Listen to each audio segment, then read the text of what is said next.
नमस्कार। स्वदेशी आत्मनिर्भर भारत के 130वें कार्यक्रम में आप सभी का स्वागत है, अभिनंदन है। स्वदेशी आत्मनिर्भर भारत के 130वें पुष्प में आज हमें जिन महानुभावों का पाथेय मिलेगा, आप आदरणीय professor Ramesh Chandra Gaur ji, dean and director पुस्तकालय और सूचना, हेड है कलानिधि डिवीजन, इंदिरा गांधी राष्ट्रीय कला केंद्र के, संस्कृति मंत्रालय, भारत सरकार। तो आपका स्वागत, अभिनंदन है आज के कार्यक्रम में। आज हम सभी के साथ में हम सभी के जो मुख्य अतिथि हैं, आदरणीय डॉक्टर कुंदन कुमार जी, आप स्टार्टअप विशेषज्ञ, समाज सेवक, लेखक और विचारक हैं। आपका भी स्वागत, अभिनंदन आज के कार्यक्रम में। मैं क्षमा चाहता हूं कि थोड़ा 10 मिनट कार्यक्रम लेट शुरू हुआ है। तो आप सभी लोग यूट्यूब पे जुड़ने वाले थे, कुछ तकनीकी समस्या के कारण फेसबुक पे लाइव करना पड़ रहा है। तो आप सभी लोग जुड़े रहें और ज्यादा से ज्यादा शेयर करें। मैं आज के आगे के कार्यक्रम के लिए आदरणीय प्रोफेसर रमेश चंद्र गौड़ जी को आमंत्रित करता हूँ।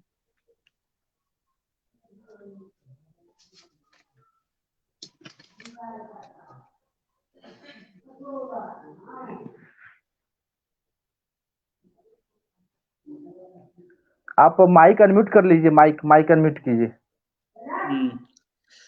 धन्यवाद मनीष, धन्यवाद डॉक्टर कुंदन कुमार, धन्यवाद मुझे आज इस कार्यक्रम में आमंत्रित करने के लिए। ये मेरा बहुत ही आज मैं सौभाग्यशाली हूँ कि इस मंच पर मुझे अपने विचार भारतीय सांस्कृतिक विरासत को लेके साझा करने का आप सब लोगों के साथ मौका मिला है। मैं अब जो मेरा पावर पॉइंट प्रेजेंटेशन है उसको मैं शेयर करता हूँ, उसके बाद फिर मैं अपना मेरा जो वक्तव्य है उससे शुरू करूँगा। तो 2 मिनट मुझे आप का टाइम दीजिए।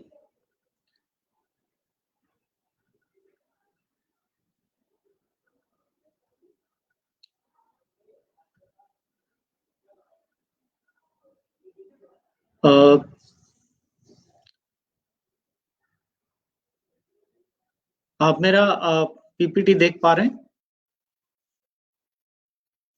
ठीक है। तो मुझे अपना जो पीपीटी देखने के लिए इस प्लेटफॉर्म से दूर रहना पड़ेगा, इसलिए अगर कहीं पर कोई वॉइस की प्रॉब्लम हो या कोई टेक्निकल किसी तरह की कोई हो तो आप मुझे बीच में बता दीजिए। आज का जो मेरा ये वक्तव्य है जो मैं बात करने जा रहा हूँ, जो भारत की सांस्कृतिक विरासत है, जो कि दोनों कल्चरल हेरिटेज और लैंग्वेज डाइवर्सिटी के तौर पर हमारे बीच में है, तो उसका प्रिजर्वेशन, उसकी डिजिटल प्रिजर्वेशन और किस तरीके से वो हमारी जो आने वाली पीढ़ी है उनके लिए हम इसको धरोहर के रूप पे रख के जाएं, and how we can basically disseminate it not just to the Indian but to rest of the world। तो उन्हीं सभी बातों को लेके मैं अपने विचार यहाँ पर रखूंगा।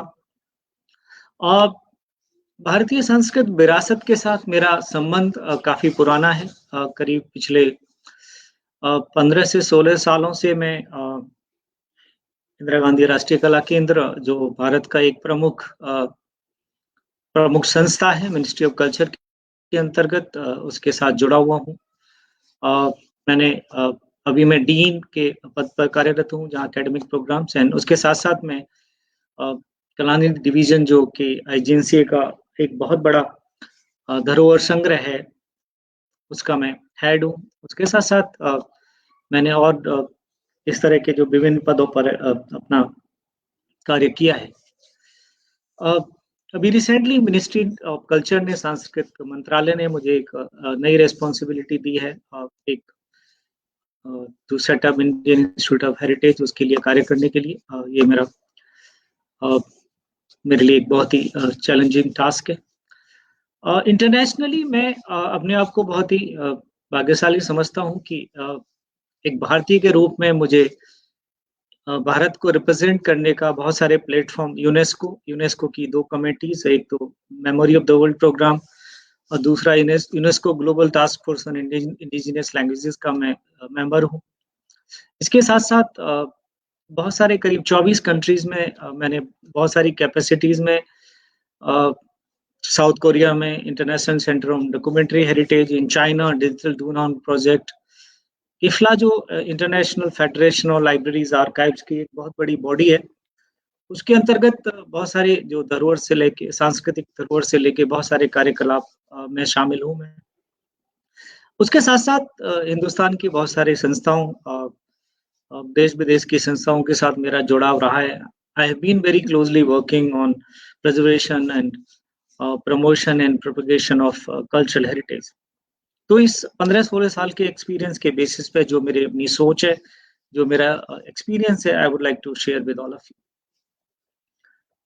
क्यों ये सब बात मैं करना चाह रहा हूँ? सबसे पहले तो आप सभी जानते हैं कि we are passing through a very critical phase. कोविड-19 जो कि एक पैंडेमिक हम सबको पूरी तरह परेशान किए हुए है। इसमें लॉकडाउन, वर्क फ्रॉम होम, पूरी तरह हम बहुत सारी जो संस्था हैं, बहुत सारे ऑर्गेनाइजेशन हैं, हमारे कार्यकलाप में सभी अधूरे और कहीं कहीं जगह पर पूरी तरह रुके हुए हैं।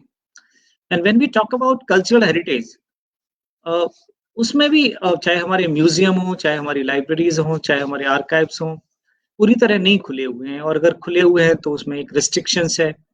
तो हमारे बहुत सारे जो रिसर्चर हैं, हमारी जो आम पब्लिक है, अगर बहुत सारे मॉन्यूमेंट्स काफी समय तक बंद रहे, बहुत सारे म्यूजियम काफी समय तक बंद रहे, रिसर्च करनी हो या अपनी धरोहर को जाके उसको देखना हो, तो एक बहुत सारी बाधाएं खड़ी हुई। तो इस पैंडेमिक के दौरान हमें एक चीज सभी को बहुत रियलाइज हुआ कि ये जो जितना भी हमारी धरोहर है, अगर काश ये डिजिटल फॉर्म में हमारे पास अवेलेबल होती, अगर ये जितना भी हमारे म्यूजियम है ये वर्चुअल म्यूजियम के तौर पे अवेलेबल रहते, जितने भी हमारे लाइब्रेरीज और आर्काइव्स हैं उनकी सारी डिजिटाइजेशन करके वो सारा डिजिटल एक्सेस होता, जितने भी हमारे मॉन्यूमेंट्स हैं इनके वॉक थ्रू क्रिएट करके अगर हम वर्चुअल वॉक थ्रू एनिमेशन के थ्रू इमर्सिव टेक्नोलॉजी की हेल्प से अगर हमने वर्चुअल वॉक थ्रूज क्रिएट किए होते तो बड़ा आसान होता। हम लोग घर बैठ के भी उस लॉकडाउन में इन सब चीज़ों का बहुत लुत्फ उठा सकते और जानकारी ले सकते। तो ये जो पैंडेमिक ने हमें एक चीज़ सिखाई कि इस तरह की सिचुएशन में जब बहुत सारे लोग अंदर घरों में बंद हैं, तो ये सब जितनी भी हमारी सांस्कृतिक धरोहर है, ये लोगों तक कैसे पहुँचाई जाए, और उसका एक सबसे बड़ा इम्पोर्टेंट माध्यम है डिजिटल टेक्नोलॉजी। और ये चीज़ हमारे जो प्रधानमंत्री हैं, हमारे जो देश के प्रधानमंत्री हैं, माननीय नरेंद्र मोदी जी, उन्होंने इस चीज़ को बहुत खूबी से और बहुत अच्छी तरह समझा है। और वो मुझे इस कोई हेजिटेशन नहीं है ये कहने में कि भारत की स्वतंत्रता के बाद अगर भारतीय सांस्कृतिक धरोहर के लिए कार्य करने में अगर किसी प्रधानमंत्री ने सबसे ज़्यादा अग्रणी भूमिका निभाई है, या फिर एक संदेश दिया है दुनिया को कि भारत की जो सांस्कृतिक धरोहर है वो बहुत महत्वपूर्ण है और उसको ज़्यादा लोगों को पहुँचाया जाए। ये अगर आप पिछले सप्ताह उनका मन की बात कार्यक्रम आपने सुना होगा, तो उन्होंने एक बहुत महत्वपूर्ण जानकारी आप सभी लोगों के साथ शेयर की कि जो हमारा राष्ट्रीय संग्रहालय है, जो हमारा नेशनल म्यूजियम है, उसमें कई सारी वर्चुअल गैलरीज को इंट्रोड्यूस करने का कार्य चल रहा है। और जब आप ये वर्चुअल गैलरीज तैयार हो जाएंगी, वर्चुअल टूर तैयार हो जाएंगे, तो आप अपने घर बैठ के उन वर्चुअल गैलरीज को का आनंद और लुत्फ उठा सकते हैं, देख सकते हैं। और चाहे वो पैंडेमिक हो या दूसरी कोई साधन हो, कई बार हमारे पास डिस्टेंस की लिमिटेशन होती है। नेशनल म्यूजियम दिल्ली में है, कश्मीर में बैठा हुआ, कन्याकुमारी में बैठा हुआ कोई भी आम नागरिक, हर कोई दिल्ली नहीं आ सकता। लाल किला दिल्ली में है, ताजमहल आगरा में है, बहुत सारी जो हमारी हम्पी या फिर अजंता अलोरा, इतने महत्वपूर्ण हमारी जो धरोहर है, जगह जगह स्कैटर्ड है, कुतुब मीनार है। तो हर कोई हर जगह नहीं आ सकता, उसमें डिस्टेंस की बाधा होती है, उसमें कई बार फंडिंग ऑप्शंस होते हैं। तो ये जो प्रधानमंत्री जी ने एक मैसेज दिया और वही मैसेज मैं आप लोगों को और अलग तरीके से देना चाहूँगा कि हमारी आज की डेट में India is considered a technological super power. तो ये जो टेक्नोलॉजिकल सुपर पावर का हमारा जो टैग है, अगर इसका हम सही मायनों में इस्तेमाल करें और अपनी जितनी भी सांस्कृतिक धरोहर है, उसको हम ज़्यादा से ज़्यादा लोगों तक पहुँचाएँ, तो ये एक बहुत बड़ा कदम होगा। और इसीलिए मैंने ये जो टॉपिक चुना और आप लोगों को मैं इसके बारे में अक्सर बहुत बार बात करता रहता हूँ कि अ, डिजिटाइज़ेशन एक बहुत ही महत्वपूर्ण चीज़ है। अ, और इसके पीछे क्या रीज़न है?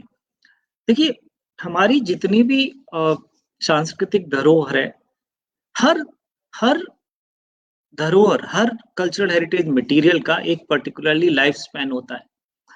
दुनिया में कुछ भी हमेशा रहने वाली चीज़ नहीं है। चाहे वो पेपर हो, चाहे वो किसी भी तरह का मटेरियल हो या किसी भी तरह की अ, कोई भी सामग्री हो, वो हमेशा नहीं रह सकती। हम उसकी कंज़र्वेशन के थ्रू हम उसकी कुछ लाइफ बढ़ा सकते हैं, हम पेपर को कंज़र्व कर सकते हैं। लेकिन हमेशा हम उस ओरिजिनल मटेरियल को प्रिज़र्व नहीं कर सकते और ये फैक्ट है। तो अ, ये सारा जो ओरिजिनल मटेरियल है इसको अगर हमेशा प्रेज़ेंट नहीं कर सकते तो हमारे पास उसका साधन क्या है कि हम उसको हमेशा प्रिज़र्व कर सकें। हम उस मटेरियल को हमेशा प्रिज़र्व नहीं कर सकते। लेकिन उसके अंदर जो कंटेंट्स हैं, उसके अंदर जो जो महत्वपूर्ण जानकारी है, उनको हम हमेशा प्रिज़र्व कर सकते हैं और वो कैसे प्रिज़र्व कर सकते हैं वो पॉसिबल है, डिजिटल टेक्नोलॉजी के थ्रू, डिजिटाइज़ेशन के थ्रू और वही हमारे प्रधानमंत्री जी ने आप सबको एक मैसेज दिया कि ये मैसेज कोई आम आदमी के लिए नहीं है, ये उन ऑर्गनाइज़ेशन के लिए है जो सांस्कृतिक धरोहर को सजे हुए हैं, ये उन ऑफिशियल्स के लिए है, वो सब वो एक मल्टीपल मैसेज है इसमें से उन लाइब्रेरीज़ के लिए है, उन आर्काइव्स के लिए है, उन म्यूज़ियम्स के लिए है कि आप समझिए हम टेक्नोलॉजी एज में हैं और अब हमें एक मल्टीपल ऑप्शंस देने होंगे अपने अपने अपने अपने पब्लिक को, अपने अपने लोगों को कि वो सिर्फ़ वहाँ जाकर ही उसी चीज़ को ना देख सकें, अपने घर बैठ के भी और अ, कहीं से भी और ज़रूरी नहीं है, हर कोई ताजमहल देखने विश्व से नहीं आ सकता, लेकिन हम उसका एक अगर वर्चुअल वॉक थ्रू तैयार करें, एक अच्छा-सा वॉक थ्रू तैयार करें, हर कोई उसका लुत्फ़ उठा सकता है। तो जो सांस्कृतिक धरोहर की बात की है, that is different types of cultural heritage अब इसकी कई सारी कैटेगरीज़ हैं। अ, अगर हम इनको क्लासिफ़ाई करें और भारत के बारे में बात करें, देखिए डॉक्यूमेंट्री हेरिटेज जिसमें कि ऑडियो, वीडियो, मैन्युस्क्रिप्ट्स और हर तरह का प्रिंट और नॉन प्रिंट और डिजिटल मटेरियल जिसमें कि हमारी टेक्सचुअल बेस्ड, इमेज बेस्ड और विजुअल बेस्ड सांस्कृतिक धरोहर के बारे में। आप लोगों को मैं ये डॉक्यूमेंट्री हेरिटेज के बारे में जो सबसे पहले सबसे महत्वपूर्ण जानकारी देना चाहूँगा वो ये है, अगर आप बात करें हिंदुस्तान में जो हम पांडुलिपियों की बात करते हैं, जो मैन्युस्क्रिप्ट्स की बात एंशिएंट मैन्युस्क्रिप्ट की बात करते हैं, सबसे बड़ा धरोहर हिंदुस्तान में है। आज का एक जो एस्टीमेट है हमारे पास कम से कम 1 करोड़ पांडुलिपियाँ इस भारत में विद्यमान हैं।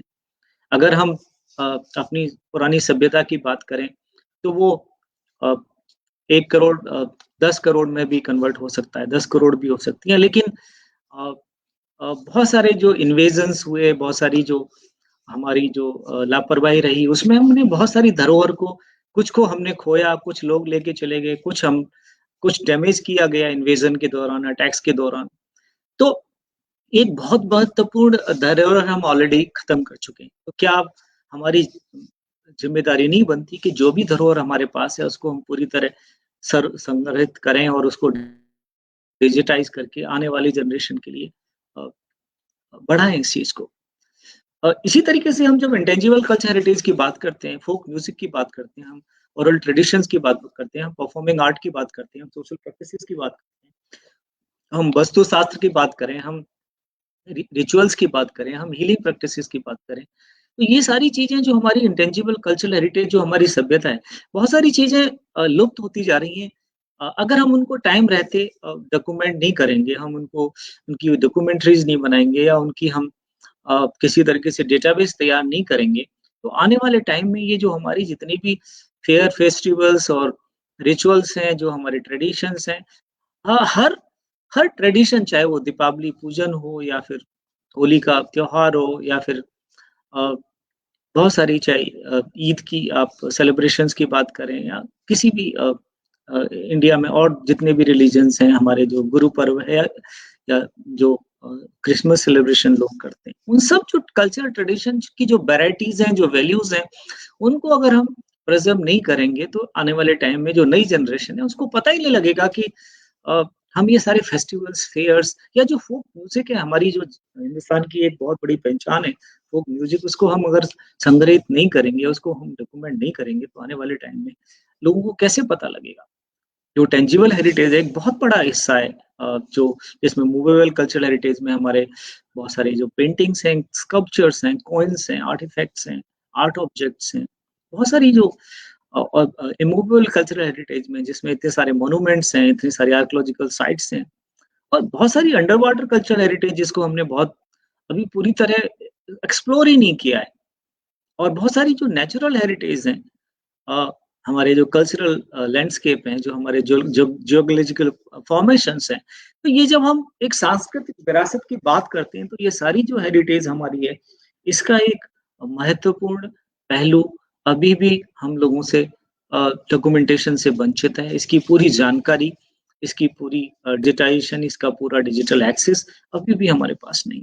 तो कहीं न कहीं देखिए, इसमें कोई शक नहीं है कि भारत की सभ्यता सबसे प्राचीन है, सबसे महत्वपूर्ण है, और जितनी सांस्कृतिक धरोहर हिंदुस्तान में रही है, वो कहीं भी नहीं रही है।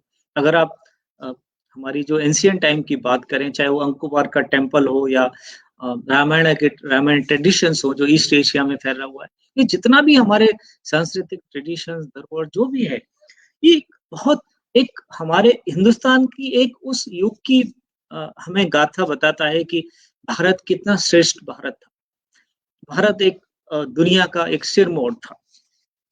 लेकिन अगर हम आज की बात करें, अगर हम ये बात करें कि भारत श्रेष्ठ था, भारत बहुत सांस्कृतिक धरोहर को बहुत ही दुनिया में एक लीडर था, वो था होने से काम नहीं चलता। अभी तो हमें होना है, आज हमें ये प्रूव करना है, हमें ये बताना है कि भारत की जो सांस्कृतिक धरोहर है, जो भारत की आज पेंडेमिक में आप सब लोग जानते हैं कि अगर साइंटिफिकली भी हम बात करें, हमारे बहुत सारे जो ट्रेडिशंस हैं वो बहुत ही साइंटिफिक बेस्ड हैं। चाहे हम प्रणाम करते हैं हाथ जोड़ के, ये पैंडेमिक जो कोरोना वायरस में ये जो वायरस स्प्रेड होता है हैंड टचिंग के द्वारा, तो ये जो हमारे कल्चर ट्रेडिशंस भी इसी तरीके से बनाए गए कि इस तरह की जो बीमारियां जो ट्रांसफर होती हैं, जो ये डिजीज हैं जो माइग्रेट होते हैं टचिंग से या फिर थ्रू स्नीजिंग और थ्रू डिफरेंट वेज, तो ये सारी चीजें जो हमारी धरोहर है, उनको अगर श्रेष्ठ बनाना है तो सबसे पहले तो हमें अपनी अपनी अपनी अपनी अपनी पब्लिक को, अपने लोगों को पहले सारी चीजें जानकारी देनी होगी। हमें अपने बच्चों को स्कूल में, कॉलेजेस में उन तक ये सारी चीजें उनको कन्विंस करना पड़ेगा, जो कि एक मॉडर्न वेस्टर्नाइजेशन कल्चर को लेके बहुत ज्यादा इम्पैक्ट इन्फ्लुएंस है। तो ये जितनी भी धरोहर की मैं बात कर रहा हूँ, इस धरोहर को लोगों तक पहुंचाने के लिए हमें बहुत सारे कदम उठाने पड़ेंगे। एक चीज हमें और दिमाग में रखनी पड़ेगी कि ये जो कल्चरल हेरिटेज है, अगर हम मैन्युस्क्रिप्ट की बात करें या फिर, क्योंकि अभी बाउंड्रीज हैं, अ, आज कंट्रीज की बाउंड्रीज हैं, लेकिन एक जमाना था कोई कंट्रीज की बाउंड्रीज नहीं थी, एक कॉमन सिविलाइजेशन था। अ, अ, ये जो बाउंड्रीज हमने बनाई है, इससे पहले जो भी कल्चरल हेरिटेज है, चाहे वो मैन्युस्क्रिप्ट हो या दूसरी तरह के कल्चरल ट्रेडिशंस हो, तो इसलिए हमेशा ये मानना चाहिए कि ये जो कल्चरल हेरिटेज है, that belongs to humanity, not restricted to any community, state or country. That's my strong belief कि ये सबकी धरोहर है, और इसको ग्लोबल डेवलपमेंट से इसको लिंक करना बहुत जरूरी है। अगर हम सस्टेनेबल डेवलपमेंट की बात करते हैं, तो basically all elements of global development are directly connected with the humanity, and so is the culture. So this is our responsibility. All stakeholders in archives, museum, libraries, and other cultural heritage resources, that we have to sustain it, we have to sustain our heritage, we have to sustain our heritage, and culture heritage is key for inclusive growth. ये सारी चीजें दिमाग में रखिए। और ये जो UN के सस्टेनेबल डेवलपमेंट गोल्स हैं, उसमें अगर आप देखें, culture has a crucial role to play. अगर अब एसडीजी 11 की बात करें, make cities and human settlement inclusive, safe, resilient, and sustainable. Target 11.4 calls for strengthening efforts to protect and safeguard the world's cultural and natural heritage. If you talk about target 8.3 and 8.5 of SDG 8, they also talk about strengthening trade in culture, goods, and services. If you talk about the creative industries and cultural infrastructure, are valuable resources for generating livelihood, like whatever arts and craft we are talking about. This is all is a sustainable means of livelihood. It's a good employment opportunity. तो इसमें भी हमें definitely we have to think. Tourism is a rapidly growing economic sector, both within the country or region and around the world. So cultural tourism has to promote it because it accounts 40% of the world tourism revenues. So we have to really think that जो भी हमारा जो cultural economy है, cultural industry है, वो एक development से link हो। देखिए कई जगह हम लोग बात करते हैं कि हमारी जो एम्प्लॉयमेंट अपॉर्चुनिटीज हैं वो कई बार हमारे जो आर्टिस्ट हैं या पर्टिकुलरली पैंडेमिक में बहुत सफर किया है उन्होंने, बहुत सारी एम्प्लॉयमेंट अपॉर्चुनिटीज को एक तरह से सेटबैक हुआ है, लेकिन हमें उनको आगे बढ़ाना है और उसके लिए हमें इस बारे में आगे से अपने स्टेप्स लेने होंगे। जब हम इंडियन कल्चर हेरिटेज की बात करते हैं, मैं आपको थोड़ा सा आइडिया देना चाहूंगा कि ये इंडियन कल्चर हेरिटेज किस तरीके से ऑर्गेनाइज है। लाइक मैंने डॉक्यूमेंट्री हेरिटेज की बात की, तो मिनिस्ट्री ऑफ कल्चर में बहुत सारे इंस्टीट्यूशंस हैं। नेशनल आर्काइव ऑफ इंडिया है, नेशनल लाइब्रेरी है, नेहरू मेमोरियल है, आईजीएनसी है, एशियाटिक सोसाइटी, बहुत सारे ऑर्गेनाइजेशंस हैं जो स्पेसिफिकली इस पर कार्य कर रहे हैं कि उस जितनी भी डॉक्यूमेंट्री हेरिटेज है, मैनुस्क्रिप्ट है, रेयर बुक्स हैं और तरह तरह के विजुअल्स, अदर मटेरियल, उन सब का संग्रह किया हुआ है और उनके लिए कार्य कर रहे हैं। टेंजिबल कल्चर हेरिटेज की बात करें तो there are set number of organization, archaeological survey of India, national museum, national gallery of modern art, Indian museum and all other museums, and there are a number of national mission for manuscript, national mission for libraries, heritage mission, culture fund. So these all organizations are working towards intangible heritage. And we talk about tangible heritage, and when we talk about intangible heritage, so National School of Drama, IGNC itself, साहित्य academy, Lalit कला academy, संगीत नाट्य academy और बहुत सारे जो हमारे south, central, north, east, west जो कल्चरल जोन्स सेंटर्स हैं, they are also working on.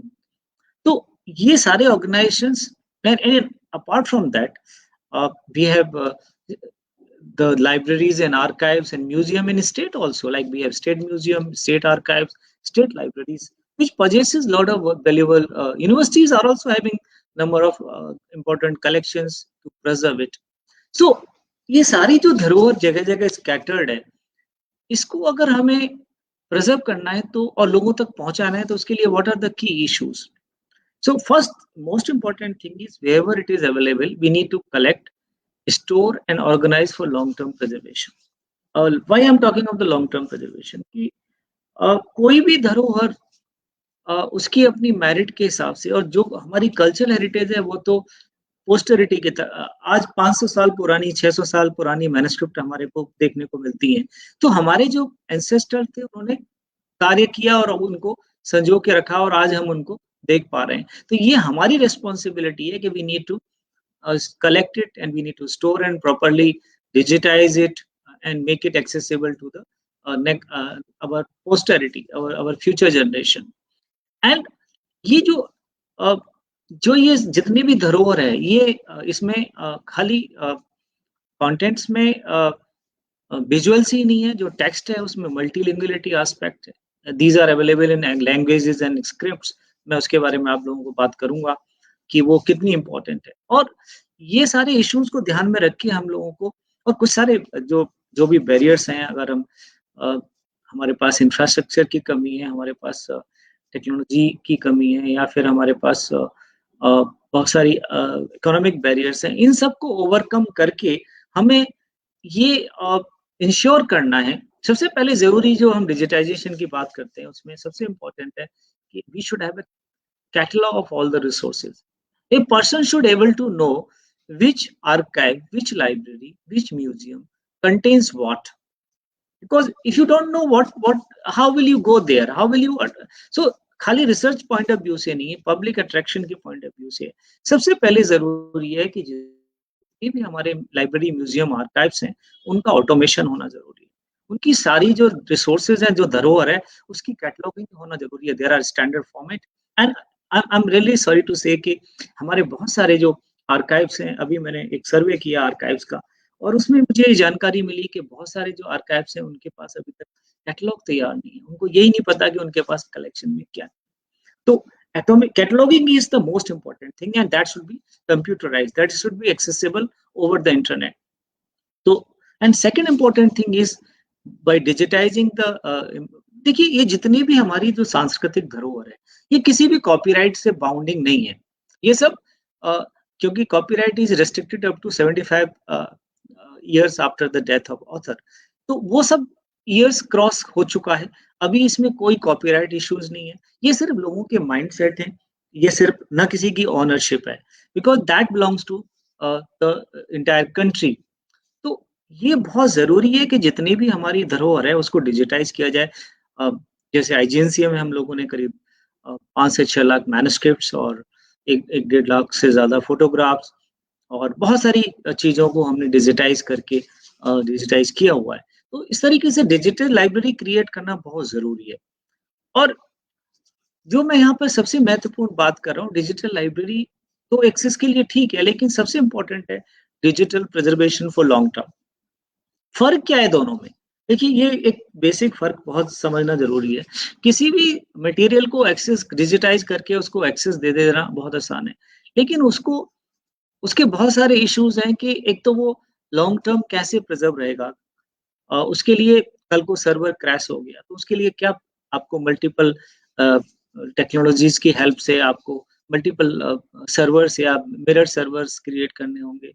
आपने सिस्टम क्रिएट करना होगा जो ऑटोमेटिकली उसको बैकअप लेता रहे। उसके साथ साथ फिर उसकी ऑथेंटिसिटी कैसे एस्टेब्लिश होगी, कल को कोई उसको मैनिपुलेट ना करे, उसकी कंटेंट चेंज ना करे। तो लॉन्ग टर्म प्रिजर्वेशन के लिए बहुत सारे जो एस्पेक्ट्स हैं, वही मैं बताने कि उसके लिए हमारे पास आई थिंक सबसे जो कुछ इनिशिएटिव्स रहे हैं, और ये बहुत बड़ी इंपॉर्टेंट फैक्ट है कि digital preservation link the past with the future. And another important thing is that knowledge is one of the few things that lasts. Every media has certain life. मैंने जैसे आपको बताया, now significant part of world's knowledge and heritage created in born digital form.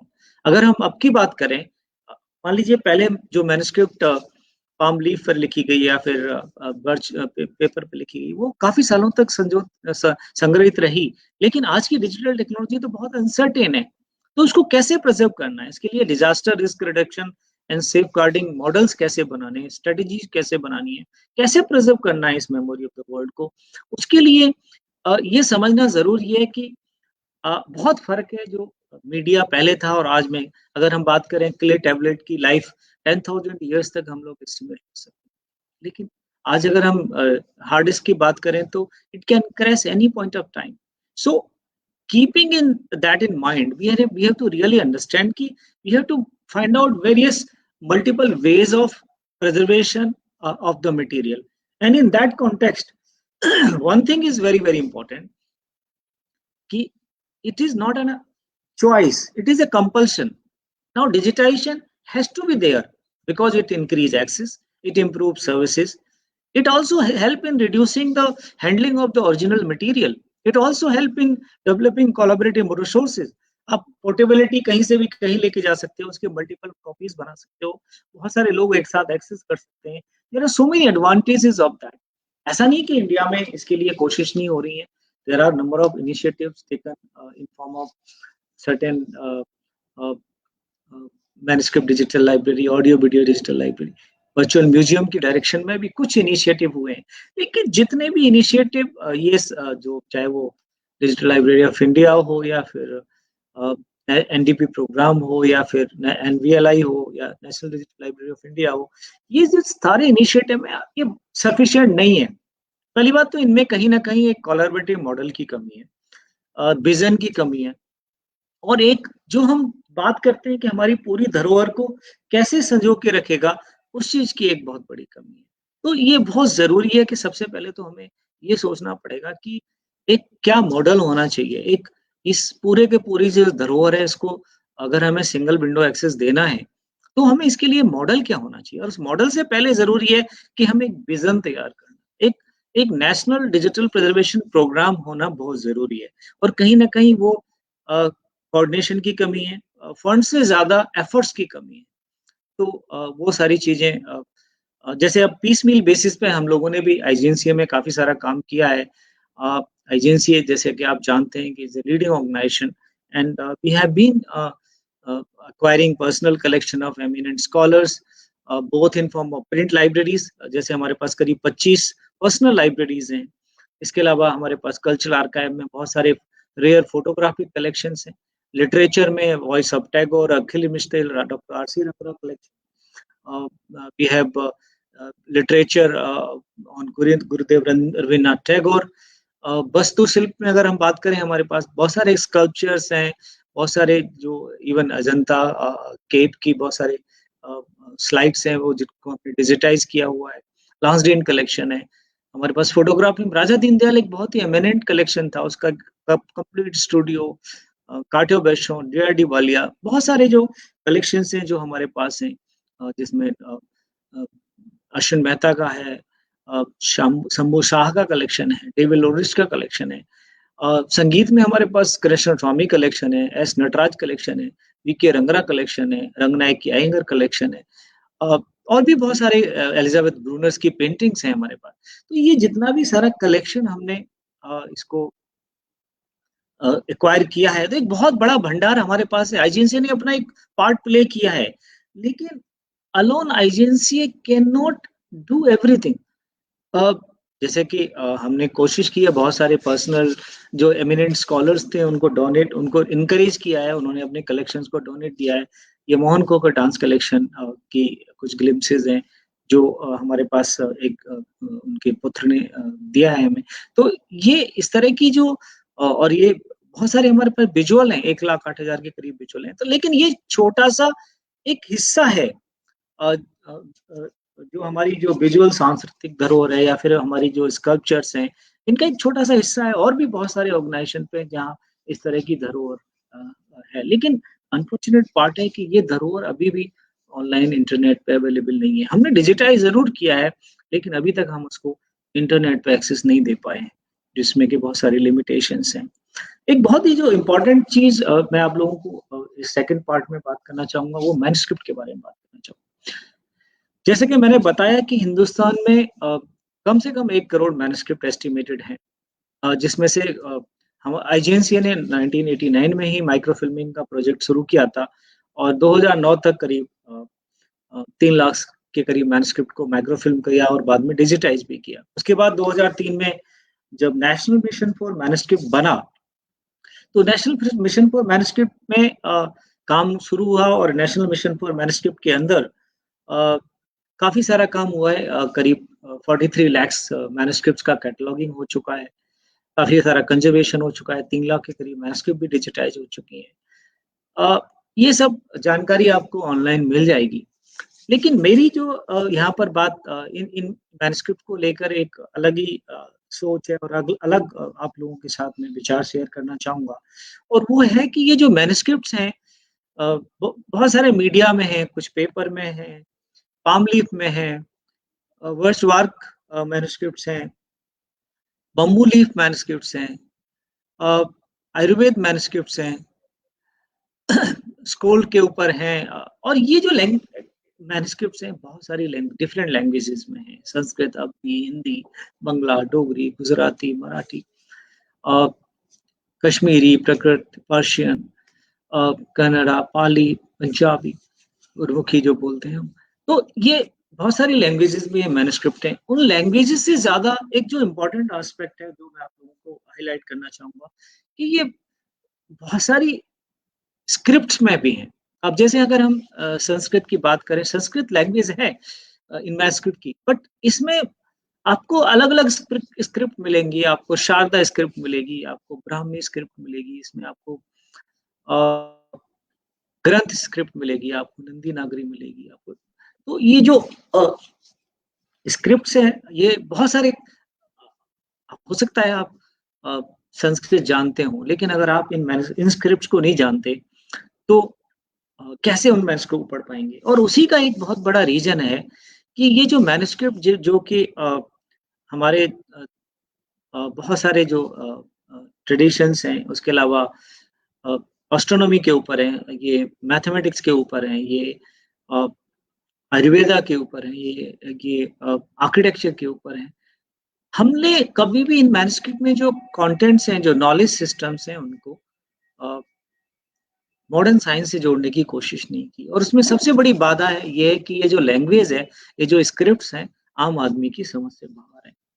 तो ये एक बहुत बड़ा challenge है और बहुत बड़ी ज़रूरत भी है कि हम ज़्यादा से ज़्यादा स्कॉलर्स को इनकी जानकारी दें, और इसी श्रेणी में इंदिरा गांधी राष्ट्रीय कला केंद्र में मैन्युस्क्रिप्टोलॉजी एंड कैलिग्राफी में हमने कोर्स शुरू किया है।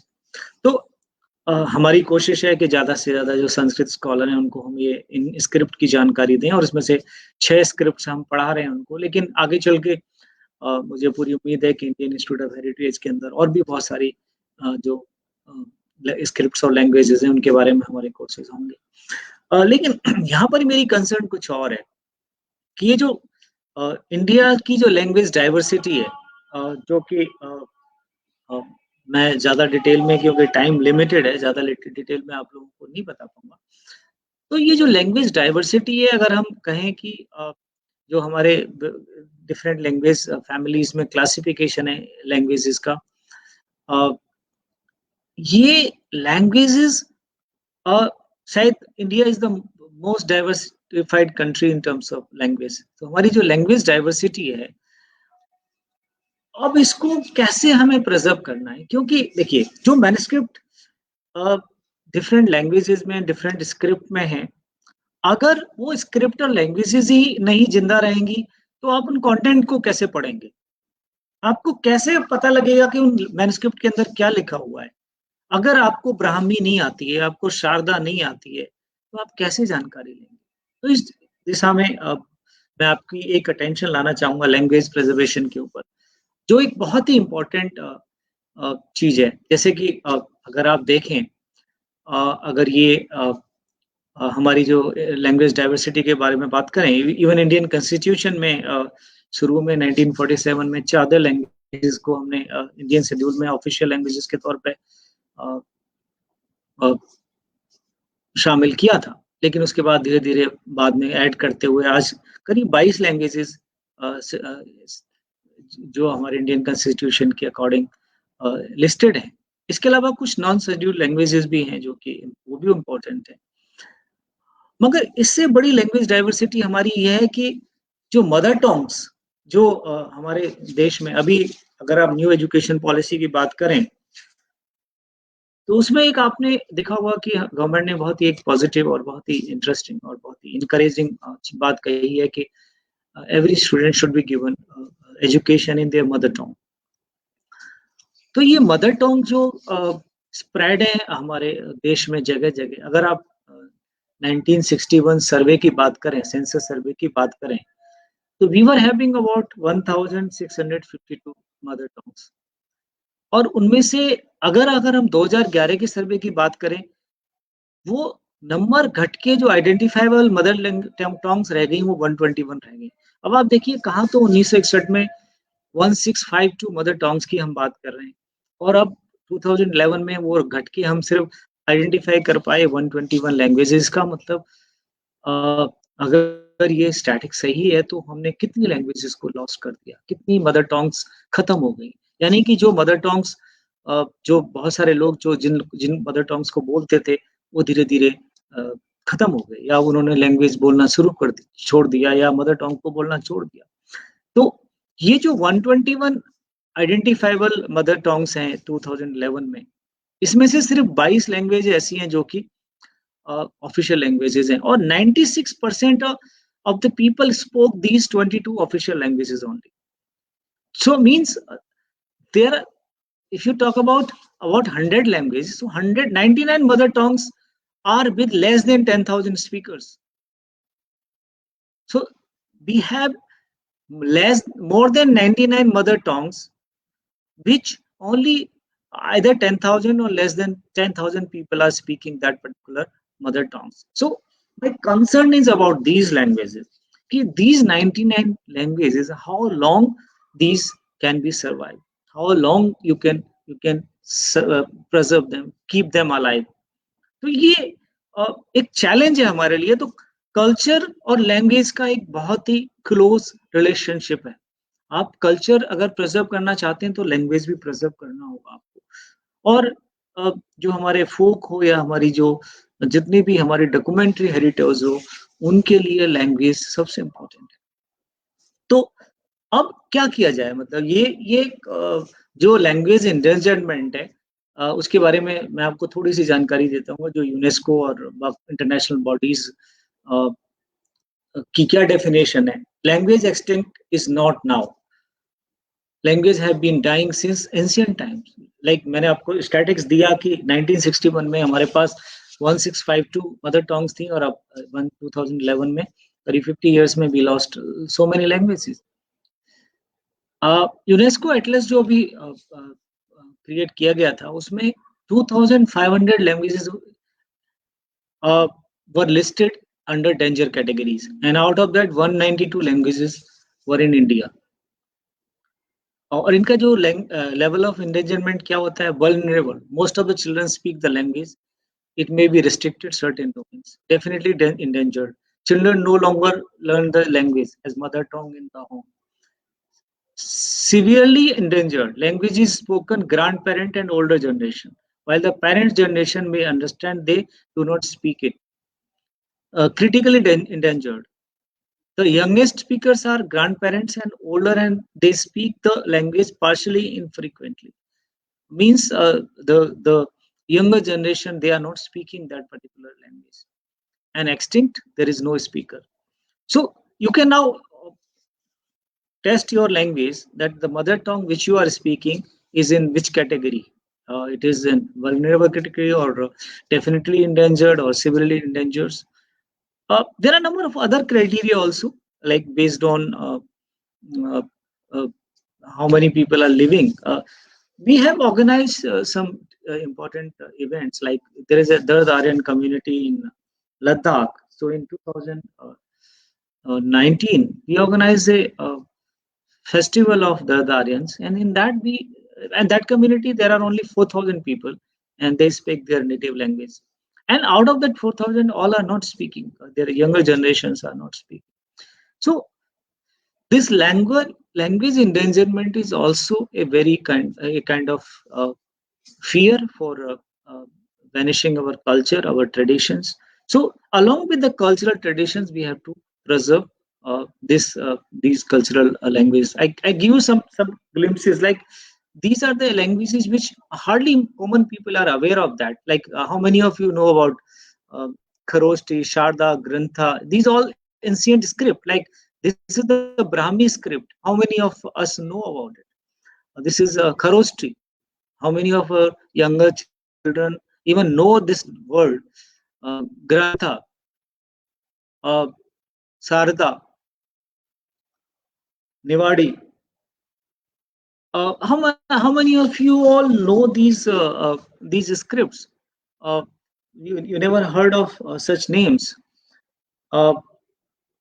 Nandi Nagari. I'm giving you some details about that. This presentation can be uploaded later because I have limited time in this talk. I cannot explain about these scripts, but we are teaching these. If you are interested, you can. When our next course is announced, you can join that course. Modi. Like I will give you very interesting things about Modi. Modi is the script used in Marathi language earlier, but now after 1950, the Modi's script was replaced by Devanagari script in Marathi. तो जो मराठी 1950 से पहले बोली जाने वाली थी, उसमें और 1950 के बाद जो मराठी बोली जाती है, दोनों में फर्क है, और दोनों की जो डॉक्यूमेंट है उनमें फर्क है। तो ये सारे वेरिएशंस कितने लोग जानते हैं, या महाराष्ट्र में कितने लोग जानते हैं कि जो 1950 से पहले मराठी बोली जाती थी उसकी स्क्रिप्ट मोडी थी, और उसके बाद जो बोली जा रही है उसकी देवनागरी है, और दोनों का प्रोनाउंसिएशन, दोनों का अल्फाबेट्स और रीडिंग सब कुछ डिफरेंट है। ये सारी जो हिडन ट्रेजर है लैंग्वेजेस का, ये भी लोगों तक पहुंचाना जरूरी है। अगर हम टाकरी की बात करें, जो कि ब्राह्मी से मिलती जुलती है, और इसको अगर हम कहें शारदा, ये भी कश्मीर में ही यूज होती है, मिथिलास्कर। So basically now Mike, I'm coming to the main point. Why I was telling you all those things about language endangerment or all those things. देखिए, जितनी हमारे पास लैंग्वेजेस हैं, I will be very practical in that. हम कितनी भी बात कर लें, कितनी भी हम रियलिस्टिक बात अगर हम करें, तो ये पॉसिबल नहीं है कि हम सारी लैंग्वेजेस को प्रिजर्व कर सके ना। हम सारी लैंग्वेजेस को प्रिजर्व नहीं कर सकते। तो अभी आ रही थी घुसाए, तो बस उनको हम अलाइव नहीं रख सकते, हम उनको जिंदा नहीं रख सकते, क्योंकि जब लोग ही नहीं मिलेंगे बोलने वाले, तो हम उनको कैसे जिंदा रखेंगे।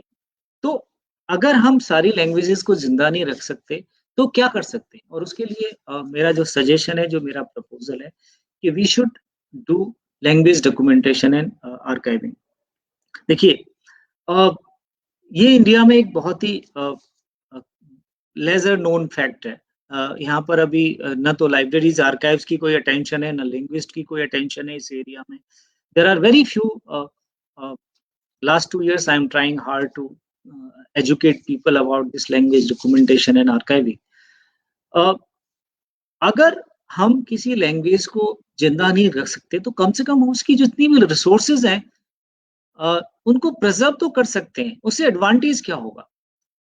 उससे एडवांटेज होगा अगर उसकी हम फोनेटिक या फोनोलॉजी या मॉर्फोलॉजी और सिंटैक्स और सेमेंटिक और ग्रामर और थिसोरस और जितने भी उसकी रिसोर्सेज हैं, अगर हम उनको किसी आर्काइव में, किसी लाइब्रेरी में प्रिजर्व कर लें, उनकी जो ऑडियो रिकॉर्डिंग है, उनकी जो वीडियो रिकॉर्डिंग है, लोग जो बोल रहे हैं, प्रोनाउंस कर रहे हैं, उनके जो अल्फाबेट्स हैं, उनको सबको अगर हम एक रिसोर्स के तौर पे प्रिजर्व करें, डॉक्यूमेंट करें डिजिटली, इन ऑडियो फॉर्म, इन वीडियो फॉर्म, इन डिजिटल फॉर्म, तो उससे क्या होगा? अगर आने वाले समय में कोई भी आदमी इंटरेस्टेड है उस लैंग्वेज को सीखने में, और ये मैं एग्जाम्पल के तौर पे आपको बता रहा हूँ, ऐसा हुआ है। देयर इज ए कंट्री जहाँ पर एक इंसान ने अपने आर्काइव में जाके एक जो लैंग्वेज एक्सटिंक्ट हो चुकी थी, उस लैंग्वेज को सीखा। पहले खुद सीखा, फिर उसने अपने परिवार को सिखाया, और उसके बाद कम्युनिटी मेंबर्स को सिखाया, और वो लैंग्वेज दोबारा से अलाइव हुई। तो language documentation and archiving is the most important way of preserving those endangered languages. तो इसमें कहीं ना कहीं हमें एजुकेशन की जरूरत है, कहीं ना कहीं हमें अवेयरनेस की जरूरत है, ट्रेनिंग की जरूरत है।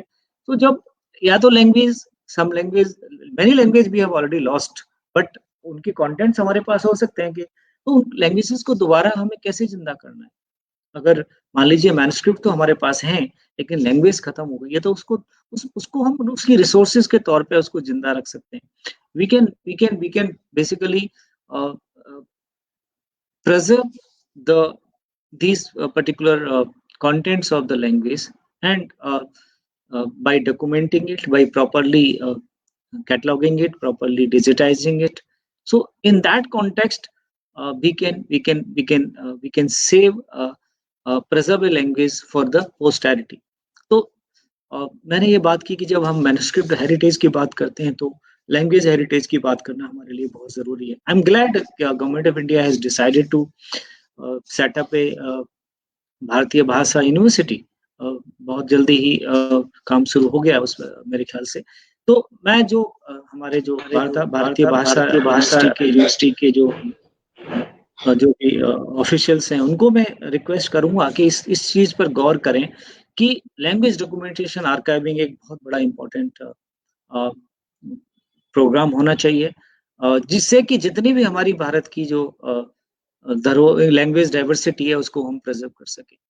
इसके साथ-साथ और भी कई तरीके हैं जो हम प्रिजर्व कर सकते हैं। ओसीआर, बहुत सारी लैंग्वेजेज़ हैं जिनमें ओसीआर नहीं है, टेक्नोलॉजी एक्सपर्ट्स को काम करना चाहिए।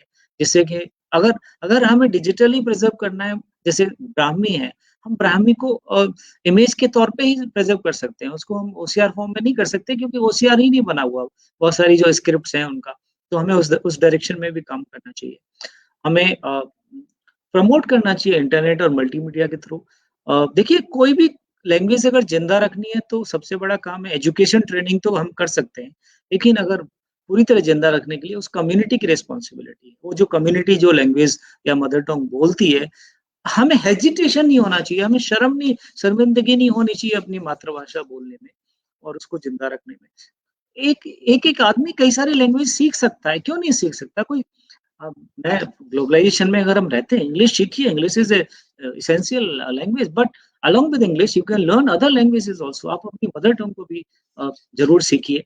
तो वो सारी जो इस तरह की जो अभियान चलने चाहिए या अवेयरनेस होनी चाहिए, वो शायद कहीं नहीं है और इसी डायरेक्शन में हम लोगों ने आईजीएनसीए में ये post graduate diploma in manuscript origin polygraphy शुरू किया है और भी कई सारे शॉर्ट टर्म ट्रेनिंग प्रोग्राम हमने शुरू किए हैं और इसके साथ-साथ आईजीएनसीए के छोटे-मोटे एफर्ट्स और हैं, एक ऑडियो वीडियो कल्चर आर्काइव या संगम ऐप के तौर पे या वैदिक हेरिटेज के तौर पे। अ, एक जो लास्ट में मैं बात करना चाहूँगा कि अगर हमें अपनी धरोहर को, जो हमारी सांस्कृतिक विरासत को अगर हमें आगे बढ़ाना है, उसके लिए हमें लाइब्रेरीज़ को अ, सुदृढ़ करना होगा। हमें पब्लिक लाइब्रेरी सिस्टम को इम्प्रूव करना पड़ेगा। हमें हर पंचायत में एक लाइब्रेरी खोलनी होगी। हमें हर स्कूल में एक लाइब्रेरी खोलनी होगी। बहुत सारे रूरल एरिया में जो स्कूल्स हैं, उसमें लाइब्रेरी का कोई कांसेप्ट ही नहीं है। हमें उनको रिसोर्सेज़ देनी पड़ेगी। हम स्मार्ट सिटी की बात करते हैं, बट स्मार्ट सिटी में हम पब्लिक लाइब्रेरी की बात नहीं करते। हम अ, नोएडा में इतना बड़ा मेट्रो है, लेकिन कहीं पर भी नोएडा जैसे बड़े शहर में अ, कोई भी पब्लिक लाइब्रेरी है। गुड़गाँव में कोई पब्लिक लाइब्रेरी नहीं है। पूरी दिल्ली के लिए एक दिल्ली पब्लिक लाइब्रेरी है। तो हमें कहीं न कहीं पब्लिक लाइब्रेरी सिस्टम को स्ट्रेंथन करना पड़ेगा। हर स्टेट को जो स्टेट लाइब्रेरीज़ हैं उनको एनकरेज करना पड़ेगा। हर गाँव पंचायत में एक लाइब्रेरी होना ज़रूरी है और वो लाइब्रेरी किताबें रखने वाली लाइब्रेरी की मैं बात नहीं कर रहा, मैं बात कर रहा हूँ मॉडर्न लाइब्रेरी सिस्टम की, जिसमें इंटरनेट कनेक्टिविटी हो। आज की डेट में इंटरनेट के पास इतनी सारी जानकारी होती है और उसमें बहुत सारी चीज़ें आपको फ्री में एक्सेस मिलती हैं, चाहे डीप वेब की बात करें हम, सर्च इंजिन्स की बात करें जो freely search open access resources मिलती हैं। तो मैं जो बात कर रहा हूँ मॉडर्न पब्लिक लाइब्रेरी की बात कर रहा हूँ। मैं कोई 10 किताबें रख दी और 50 किताबें रख दी और एक रूम बना खड़ा कर दिया, 2 चेयर रख दी, उस पब्लिक लाइब्रेरी की बात नहीं कर रहा। मैं बात कर रहा हूँ एक अ, टेक्नोलॉजी इक्विप्ड लाइब्रेरी, जो मल्टी मल्टी मॉडर्न लाइब्रेरी जहाँ पर एक इन्फॉर्मेशन सेंटर हो, एक एक डिसेमिनेशन सेंटर के तौर पे, एक डिसेमिनेशन जहाँ पर डिजिटल लिटरेसी ट्रेनिंग हो रही है, जहाँ पर फैमिली प्लानिंग के बारे में बताया जा रहा है, जहाँ पर गवर्नमेंट की पॉलिसीज़ के बारे में बात की जा रही है। इस तरह की मैं पब्लिक लाइब्रेरीज़ की बात कर रहा हूँ, जो कि शायद हमारी धरोहर को भी और हमारी जितनी भी जो धरोहर रूरल एरियाज़ में उसको बढ़ाने में और उसको प्रिज़र्व करने में रूरल लाइब्रेरीज़ या पंचायत लाइब्रेरीज़ का बहुत बड़ा इम्पोर्टेंट रोल है। बहुत सारे तरीके हैं रिकॉग्नाइज़ करने के कल्चरल हेरिटेज को, मैं उस पर जानकारी आप लोगों को इसमें नहीं इन्वॉल्व करना चाहूँगा। मैं चाहूँगा कि कुछ टाइम आपके साथ इंटरेक्शन के लिए रखूँ। तो मैं अपनी बात यहाँ पर ख़त्म करना चाहूँगा। सबसे पहले तो ज़रूरी है कि जो हमारे म्यूज़ियम, लाइब्रेरीज़ और आर्काइव्स हैं, अ, ये इनके लिए एक सेपरेट डिपार्टमेंट होना बहुत ज़रूरी है, जो एक डिपार्टमेंट सिर्फ़ इन्हीं को लाइब्रेरीज़, आर्काइव्स और म्यूज़ियम को ही देखे। अ जो ऑलरेडी मिनिस्ट्री तो ऑलरेडी हमारे पास है, लेकिन खाली उसके अंदर एक पर्टिकुलर डिपार्टमेंट हो जो कि सिर्फ़ इन्हीं को और उस डिपार्टमेंट में लोग ऐसे होने चाहिए जो इन सब्जेक्ट की जानकारी रखते हों। बहुत सारी जो हमारे जो अ, कोर्सेज़ जैसे आर्काइवल साइंस में हमारे पास कोर्स नहीं है, वो होना चाहिए। अ, हमारे पास फंड्स की बहुत कमी होती है, तो पब्लिक सेक्टर के साथ-साथ प्राइवेट सेक्टर को इसमें फंडिंग अपॉर्च्युनिटीज़ देनी चाहिए। CSR के अंडर में हमें ज़्यादा से ज़्यादा फंड्स और आम पब्लिक को भी एक अवेयरनेस की एक्चुअली हमारे यहाँ कल्चर नहीं है। हम लोग एक 500 रुपीज़ में पिज़्ज़ा खाना पसंद करते हैं, लेकिन एक बुक खरीदना पसंद नहीं करते। हम 500 रुपए खर्च करके एक फ़िल्म देखने चले जाएँगे, लेकिन नेशनल म्यूज़ियम या किसी भी म्यूज़ियम में 10 रुपए के टिकट में बच्चों को ले जाने में हमें बड़ी वो हेजिटेशन होता है। तो कहीं न कहीं एक आम पब्लिक को भी समझने की ज़रूरत है, जब आप खुद ही इंटरेस्ट नहीं लेंगे अपने कल्चर में, अपनी सांस्कृतिक धरोहर में, तो नेग्लेक्ट रहेगा ही रहेगा। आपको आपको आगे बढ़ना है क्योंकि कोई भी कम्युनिटी देखिए वो आपकी धरोहर है, वो एक सभी की धरोहर है, तो हम सबको भी अपनी एक रिस्पॉन्सिबिलिटी पूरी करना बहुत ज़रूरी है। इन्हीं शब्दों के साथ मैं यहाँ अपनी टॉक खत्म करता हूँ और कोई भी किसी तरह का क्वेश्चन्स या इंटरेक्शन या सजेशन होगा तो मैं आप लोगों के साथ यहाँ पर अवेलेबल रहूँगा और मुझे उम्मीद है कि ये कोई मेरी वेल प्रिपेयर्ड टॉक नहीं है, एक स्कैटर्ड थॉट्स थी। मुझे लगा कि मनीष जी ने जब मुझसे बात की क्योंकि मेरी बहुत सारी रिस्पॉन्सिबिलिटीज़ ऑफ़िस में चल रही हैं इस समय भी और आगे भी। तो मैंने सोचा कि मैं कुछ बातें 2 चीज़ें जो मैं सबसे इम्पोर्टेंट यहाँ पर कहना चाहता हूँ कि सबसे इम्पोर्टेंट चीज़ है कि हमें समझने की ज़रूरत है एज़ ए आम आम इंसान कि हमारी भी एक ज़िम्मेदारी है हमारी सांस्कृतिक धरोहर को प्रिज़र्व करने में एक रोल प्ले करने की। और अगर कहीं पर कोई नेग्लेक्ट हो रही है तो हम आगे चल के बढ़ें और जो भी कंसर्न डिपार्टमेंट हैं, ऑफिशियल्स हैं, उनसे बात करें। और उसके साथ-साथ जो हम कंट्रीब्यूट कर सकते हैं देखिए बहुत सारे एग्ज़ाम्पल्स हैं कंट्रीज़ में जहाँ पर पब्लिक फंडिंग के थ्रू, क्राउड सोर्सिंग के थ्रू बहुत सारे म्यूज़ियम्स, आर्काइव्स और लाइब्रेरीज़ को हेल्प मिली है। शायद हमें वो एक अवेयरनेस लाना बहुत ज़रूरी है कि हम क्राउड फंडिंग या सोशल रिस्पॉन्सिबिलिटी CSR के अंडर फंडिंग के बारे में भी सोचें। खाली गवर्नमेंट फंडिंग से ही हम अपनी सारी धरोहर को नहीं कर सकते, उसमें कहीं नहीं और दूसरा अगर हम पार्टिसिपेटिव अप्रोच लें, जाके टिकट खरीदें लोगों को, ज़्यादा से ज़्यादा जाके हम अपने मॉन्यूमेंट्स को देखें और म्यूज़ियम्स को देखें, तो कहीं न कहीं उसमें हमें मदद मिलेगी।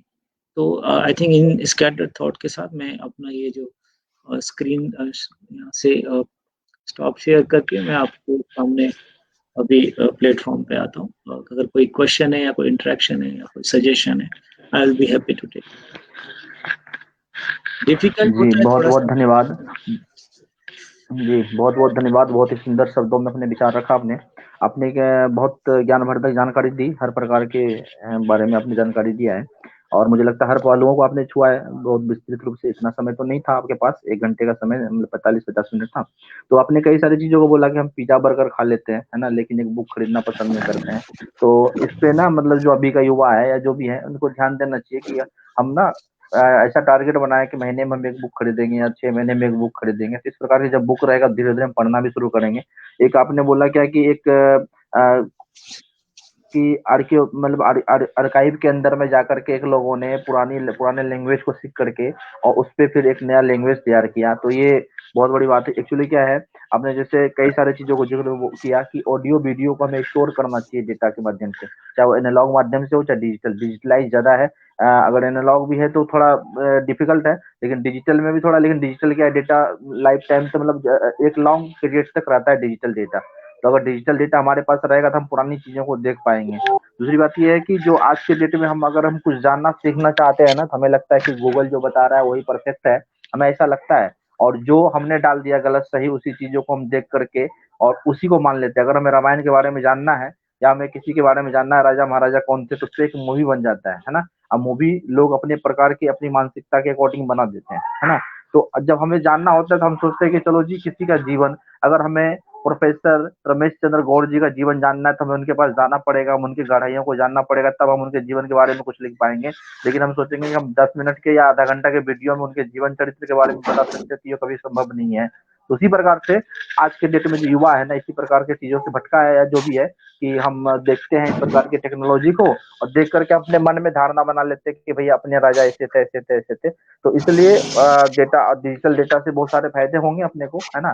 अगर सभी लोग एक्टिव हो जाएँगे तो ये है कि 100 में से 80% जो डेटा है वो 100% एक्यूरेट मिलेगा हम सभी को। बहुत सारी चीज़ों का हमने जानकारी दी हमारे साथ में और जुड़ी हुई हैं। बहन डॉक्टर बहन रंजना झा जी साहित्यकार एवं समाज सेवक है और बेटी बचाओ बेटी पढ़ाओ अभियान में दिल्ली के संयोजक है। आपका भी स्वागत अभिनंदन है। और आज के जो मुख्य अतिथि है, मैं चाहूंगा कि 5-7 मिनट में अपनी बातें रखें। डॉक्टर कुंदन कुमार जी। जी, सभी लोगों को नमस्कार। और आज मैं तो बहुत कुछ सीखा हूँ और मैं स्पेशली सर का, रमेश चंद्र गौर सर का बहुत बहुत आभार व्यक्त करूंगा कि कुछ ऐसे पहलुओं को मैंने सीखा है और सुना है तो शायद कहीं ना कहीं मुझसे छूट गया था। और ये चीजें बहुत ही जीवन में आवश्यक है। हम लोग बोलते तो हैं कि गर्व से कहो हम भारतीय हैं, लेकिन वो गर्व कैसे आएगा, वो उसका संरक्षण और संवर्धन कैसे होगा, वो सर आज कुछ पहलू मुझे जानने को मिला कि किस तरह से भारतीय सांस्कृतिक विरासत जो है उसका डिजिटल संरक्षण और जो संग्रह है वो अति आवश्यक है। मैं मनीष सिन्हा जी को बहुत बहुत धन्यवाद देता हूँ। आप भी मनीष जी वही काम कर रहे हैं जो रमेश जी कर रहे हैं। आप भी पूरे भारत के जो ह्यूमन हेरिटेज है, अभी के जो इंटेलेक्चुअल हेरिटेज है उसको संग्रह कर रहे हैं। और मुझे लगता है 130 आपने लगातार किया और हम लोग तो ऐसा सोचते हैं कि आप गिनीज बुक में जरूर नाम लिखवाएं और इस कार्यक्रम का स्वदेशी आत्मनिर्भर भारत के इतनी लंबी सीरीज करें कि दुनिया में लोगों को पता चले कि कुछ तो किया है। और ये पूरे का पूरा डिजिटल संग्रह भी करें, सर से संपर्क करें जरूर। मुझे लगता है कि आपको इसमें बहुत सहायता मिलेगी टेक्नोलॉजी के माध्यम से कैसे इसको बचाया जाए, क्योंकि ये जो अभी सर ने बताया है ना ये किसी किताब में समझा जा सकता है, ना मुझे लगता है कि कहीं से हम बिना इनको सुने हुए नहीं समझ सकते। अगली पीढ़ी को जानना बहुत ही जरूरी है। अभी सर ने एक प्रकाश दिया, मैं तो सुन के बहुत ही दुख भी हुआ कि अब सोचिए, यानी मात्र 50 साल में 1961 में हमारे पास जो लैंग्वेज का डाइवर्सिटी था, यानी मातृभाषा, वो 1652 यानी 1652 लैंग्वेज थे। और आज 2011 के डेटा सर जो बता रहे हैं वो 121 लैंग्वेज ही बचे हैं। तो ये हमारे लिए ठीक नहीं है और इसका प्रोपागेशन और इसका जो संग्रह है ये बहुत ही जरूरी है। आगे मुझे जैसा लगता है, जैसे अब क्रिकेट के क्षेत्र में ही रणनीति बनाते हैं तो इंग्लिश से बात करते हैं, हिंदी से बात करते हैं तो पाकिस्तानी लोग समझ लेते हैं। बहुत सारी चीजें जब हम सेना के भी बहुत जो बॉर्डर पे लड़ाई होती है तो बॉर्डर पे जो सैनिक होते हैं उनको भी अगर मुझे लगता है स्पेशल कोई स्क्रिप्ट और लैंग्वेज बताया जाए तो उससे उसकी ट्रेनिंग अच्छी होगी। और बहुत ही साइबर सिक्योरिटी के क्षेत्र में भी बहुत बड़ा योगदान ये लैंग्वेज और स्क्रिप्ट जो है, पुराने लैंग्वेज, जरूर मुझे लगता है कि इससे हो सकता है। दूसरा सर आपने जो एक बताया, बहुत ही अच्छी बात बताई कि बच्चों का इंटरेस्ट नहीं होता। अब मैं ही बता रहा हूँ सर, मुझे अभी आप 2 घंटे, मैं शुरू में आपने बताया कि मैं इंग्लिश में बोलना चाहता हूँ, फिर आपने तो एक्सलेंट हिंदी में बात की और मुझे लग रहा था कि अभी आप 1-2 घंटे और बोलेंगे तो मुझे सुनने में अच्छा लग रहा था। तो कारण क्या है कि हम भी नहीं अपने बच्चों को ये बता पाते हैं और आप जैसे जो अभिभावक हैं, आप जैसे जो लोग हैं, वो कहीं ना कहीं मुझे लगता है कि वो उनको वो प्लेटफॉर्म नहीं मिल पाता है, यानी हम जैसे लोगों को भी वो प्लेटफॉर्म नहीं मिलता है जिससे हम जान के सीखे और जाने इन चीजों को। तो अगर बच्चों को इंटरेस्ट जब जगेगा जब आप जैसे लोग उसको अच्छे से बताएंगे।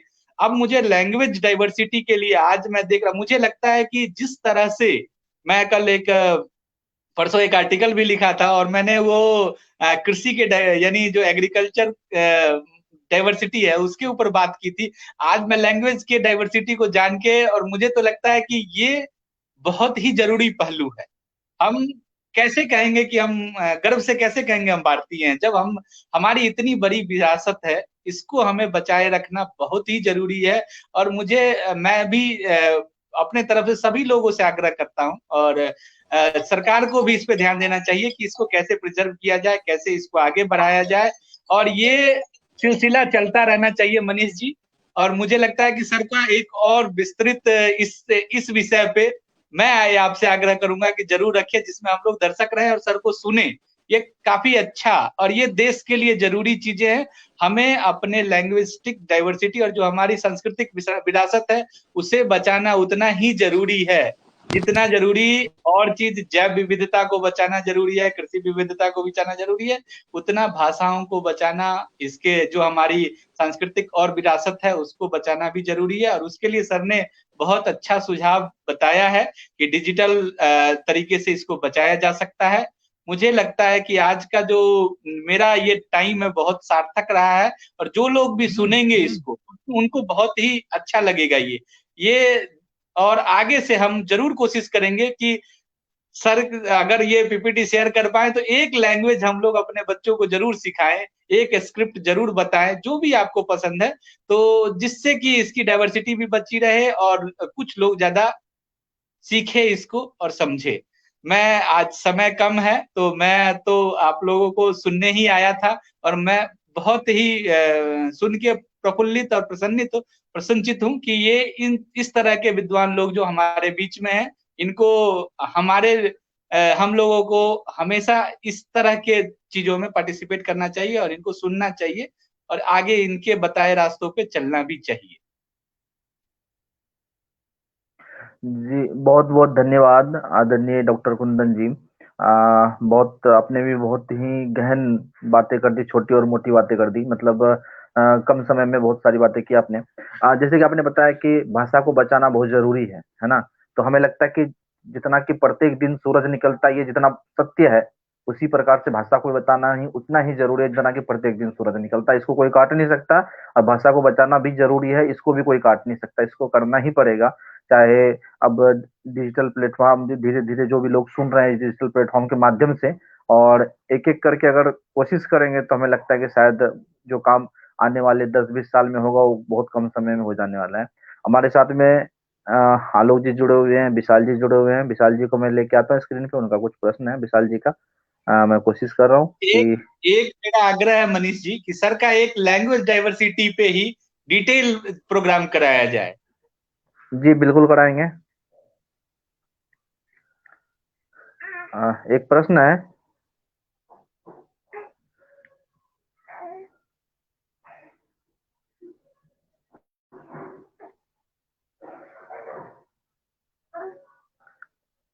विशाल जी मैं आपको कनेक्ट नहीं कर पा रहा हूँ, एक बार आप दोबारा से कनेक्ट हुए। नहीं, उनका क्वेश्चन मनीष, उनका क्वेश्चन मैं पढ़ पा रहा हूँ। उनका क्वेश्चन है कि क्वेश्चन मेरा है कि आर्काइव में जो लिखित डॉक्यूमेंट है उनको अगर हम डिजिटल करते हैं तो क्या गोपनीयता के लिए, सुरक्षा के लिए क्या सही है, क्योंकि क्राइम इफेक्ट में क्या होगा क्या।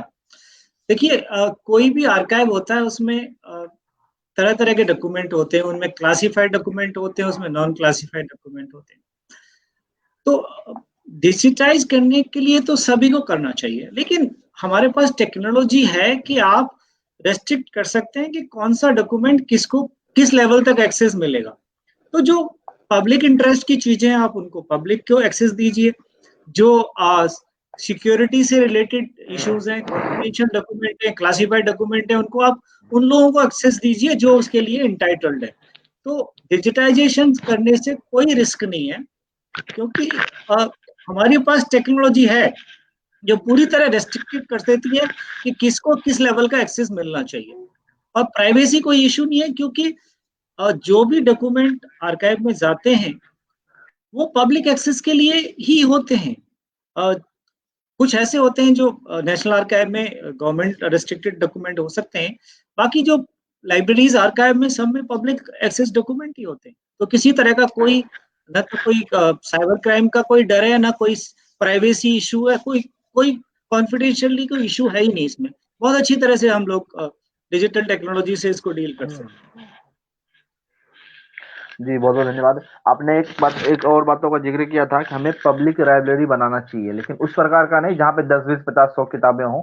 किताब मुझे लगता है आजकल सीमित हो गया है, लेकिन जहाँ पे सिस्टम हो, इंटरनेट हो, इस प्रकार की सुविधाएं हो। मैं एक एग्जांपल लूंगा, जैसे कि आज अगर IEEE का पेपर किसी को डाउनलोड करना हो तो हर जगह अवेलेबल नहीं है। IEEE का पेपर, जो अच्छे पेपर है वो किसी यूनिवर्सिटी में मिलेगा, और अगर मिलेगा भी तो उनको पैसा पे करना पड़ेगा। कुछ यूनिवर्सिटी जो गवर्नमेंट यूनिवर्सिटी है, भारत सरकार का या स्टेट राज्य सरकार का यूनिवर्सिटी है, वही दे रहा है फ्री IEEE का एक्सेस।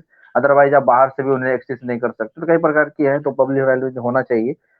इस चीजों को तो सभी महसूस कर रहे हैं। हमारे साथ एक दूसरा प्रश्न है, हम सांस्कृतिक रूप से इतने मजबूत हैं कि उनको संरक्षण करने के लिए इंफ्रास्ट्रक्चर और काम करने का अवसर नहीं। ये एक प्रश्न है ए शर्मा जी का, एक बार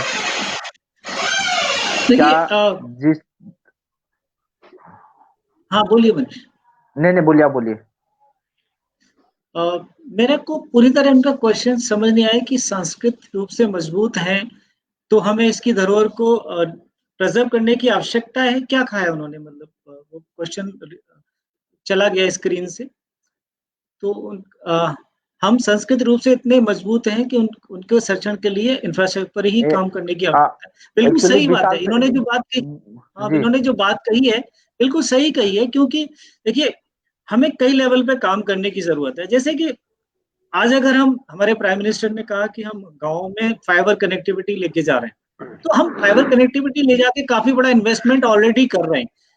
हमें करना क्या चाहिए कि फाइबर कनेक्टिविटी के साथ साथ अगर हम लाइब्रेरी की बात कर रहे हैं पंचायत में, उसको एक इलेक्ट्रॉनिक लाइब्रेरी के तौर पे भी क्रिएट किया जाए। जिससे फायदा क्या होगा कि वो लाइब्रेरी जो अभी जैसे आपने बताया कि इंटरनेट के ऊपर इतनी वैल्यूएबल रिसोर्सेज भी हैं, तो वहां पर अगर कोई क्वालिफाइड आदमी होगा तो गांव में एग्रीकल्चर से रिलेटेड इंफॉर्मेशन हो, किसी को आधार कार्ड से रिलेटेड कोई काम हो, या किसी को किसी भी तरह की कोई जानकारी या फोरकास्ट करना हो, पब्लिक पॉलिसीज हो, या फिर डिजिटल लिटरेसी हो, या फैमिली प्लानिंग प्रोग्राम हो, एक पर्टिकुलर इंटरनेट टेक्नोलॉजी के थ्रू आप बहुत सारे मल्टीपर्पज कर सकते हैं।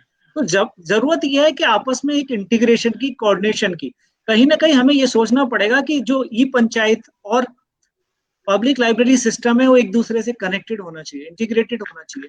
इवन स्कूल लाइब्रेरीज, तो उसमें मेरा जो मानना है, मैं बहुत स्ट्रांगली बिलीव करता हूँ कि जहां हम लाइब्रेरी या आर्काइव्स की बात करते हैं, वहां पर चाहे मिनिस्ट्री ऑफ एजुकेशन हो, या मिनिस्ट्री ऑफ कल्चर हो, या मिनिस्ट्री ऑफ रूरल डेवलपमेंट हो, आपस में एक बहुत कोऑर्डिनेशन की जरूरत है।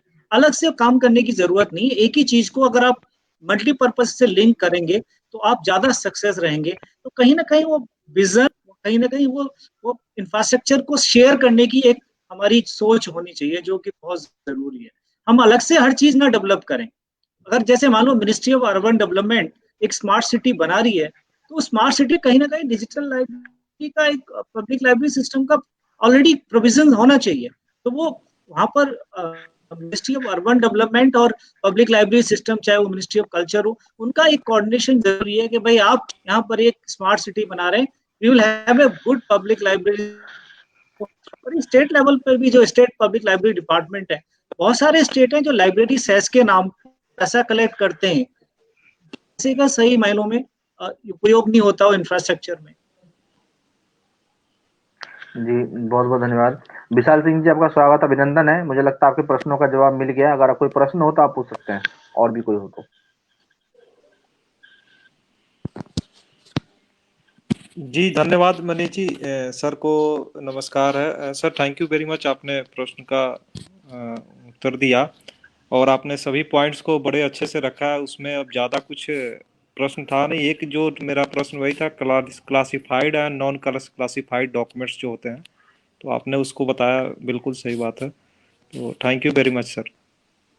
एक प्रश्न है, मुझे लगता है दो मिलता जुलता प्रश्न है। एक बार निवेदन है कि जिस तरह देश में अंग्रेजी को अनिवार्यता दी जा रही है, तो इससे हमारी वर्तमान भाषा हिंदी, मलयालम इत्यादि आने वाले 50 सालों में जीवित रह पाएगी? पहला। दूसरा क्वेश्चन है सोनू कुमार जी का कि मल्टीनेशनल कंपनी में, एमएनसी वगैरह में जो इंग्लिश कंपलसरी है, क्या ऐसा हो सकता है कि हिंदी को कंपलसरी करे? हिंदी हमारी मातृभूमि है। ऐसे दो सब्जेक्ट, दो विषय हैं। तो जी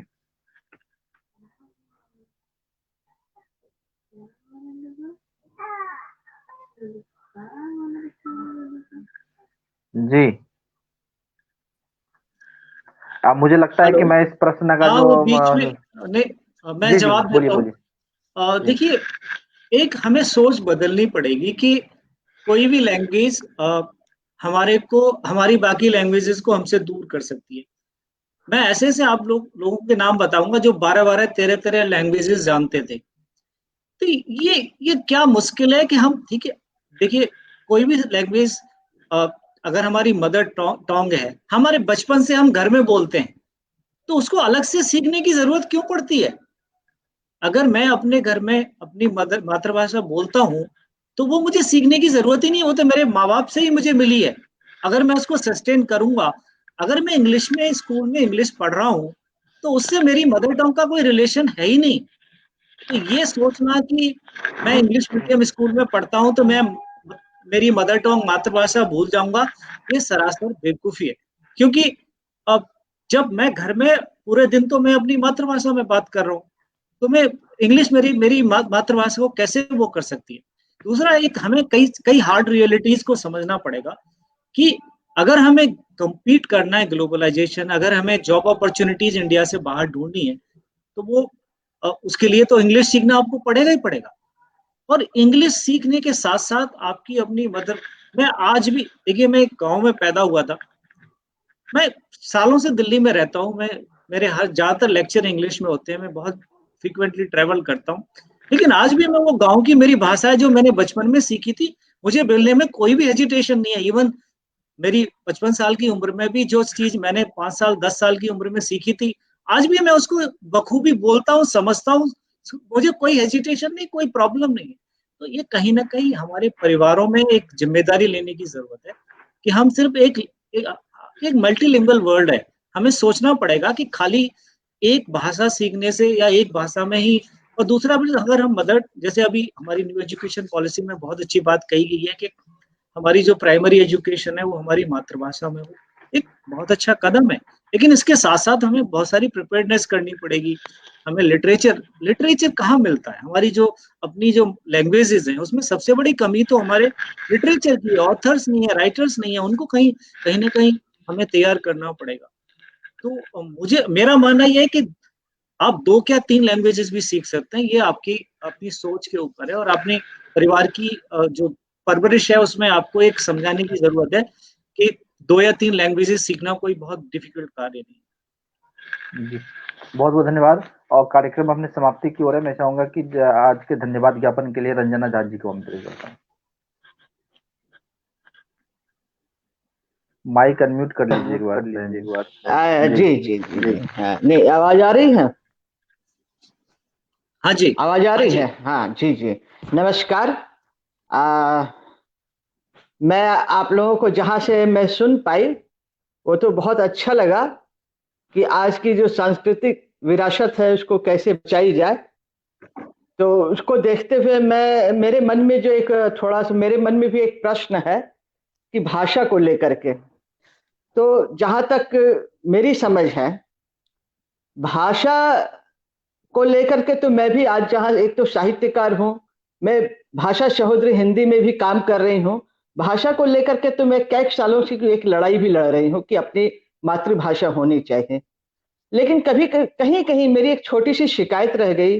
अभी प्रोफेसर साहब से मैं एक बात कहूंगी कि आप लोग ही जैसे जहां कार्यक्रम कराते हैं, कहीं अगर आपके जैसे, अभी मैं घर पर हूं या समाज के किसी कोने में हूं, अभी आपके यूनिवर्सिटी के कैंपस में ही जैसे ही प्रवेश करूं, अंग्रेजी क्यों शुरू हो जाता है? वहां से भाषा क्यों बदल जाती है? भारत की इसी धरती पर गेट के दूसरे एक सिरे से दूसरे सिरे में भाषा का परिवर्तन क्यों हो जाता है? जब हम इसको नहीं बदल पा रहे हैं तो विरासत तो बहुत दूर की चीज है। तो एक एक प्रश्न इसी के साथ, जब ये साहित्य को हम बचा पाएंगे, जब इसी छोटे छोटे समाज के कोने को बचा पाएंगे तो हमारा साहित्य बचेगा, सांस्कृतिक विरासत बच पाएगी। इसमें आपका क्या कहना है? इसके बाद मैं थोड़ा आगे भी विस्तार दूंगी। रंजना जी, बहुत ही महत्वपूर्ण क्वेश्चन है आपका। जी, इसमें जो एक सबसे इम्पोर्टेंट चीज हमारे जो जैसे आपने कहा कि जब आप यूनिवर्सिटी में या कॉलेज में या किसी भी कहीं ऐसी जगह वर्क प्लेस पे जाते हैं तो लोग अंग्रेजी में ज्यादा बात करते हैं, और तो उसमें एक सबसे बड़ी जो शायद कुछ सालों से, मतलब मेरे ख्याल से अगर बात करें पिछले 30-40 सालों की, कहीं ना कहीं हमारे दिमाग में या माइंड सेट में एक चीज भर दी गई कि जो इंग्लिश बोलता है वो बहुत इंटेलिजेंट और बहुत क्वालिफाइड हो, इस तरह की माइंड सेट क्रिएट हो गए। तो वो कहीं ना कहीं हम शायद वो एक गलत हुआ, और कहीं कहीं उस गलती में हमारा सभी की भागीदारी है कि अंग्रेजी बोलना, अंग्रेजी सीखना बुरी बात नहीं है, और अंग्रेजी के गुलाम होना गलत बात है। और ये सोचना कि ये आदमी अंग्रेजी बोल रहा है तो बहुत इंटेलिजेंट है या बहुत वो एक कनेक्ट करना भी एक गलत सोच है। तो कहीं ना कहीं एक तो जरूरत है कि उस सोच को बदलना, कि किसी की नॉलेज, किसी की पर्सनैलिटी, किसी की क्वालिटी, क्वालिफिकेशन किसी लैंग्वेज से नहीं होती है।